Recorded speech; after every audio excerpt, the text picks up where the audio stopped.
Hello, hello. Good morning. Ayan. Tuesday morning mga friend. Ito, nandito na naman tayo sa ating kusina. Ayan, umuusok na naman yung ating kusina. Ayan, nagluluto na naman tayo. Siyempre, para sa ating mga estudyante, para may makakain sila. Ayan, pinagluluto ko sila ng ulam. Yan, for today's vlog mga friend, ito yung ating ipauulam sa kanila. Ito, nagluluto ako ng may sabaw. Yan.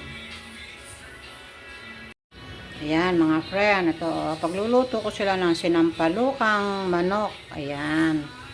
Style sigang. Ayan. Ito, binili ko sila ng chicken wings, ayan, tsaka yung yung kanyang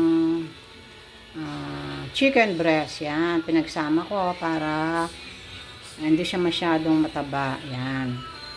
Yan, pinapakulo ko na yung aking chicken.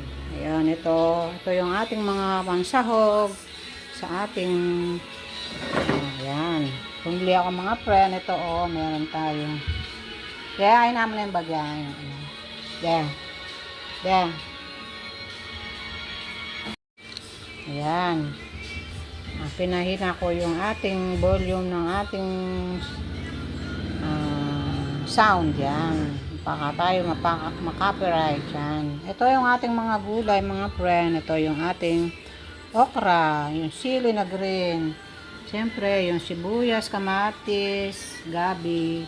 Siyempre, yung ating pansigang, sinigang mix. Yan. Yan ang ating mga pangsahog na ilalagay. Yan. Yan.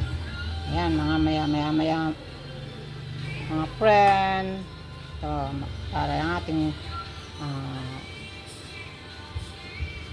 ang ating mga niluluto, ayusin muna natin. Yan, nakapagsaing na rin ako para yung siron panghapon siya, kaya kailangan makakain siya ng tanghalihan. Yan. Tanghalian.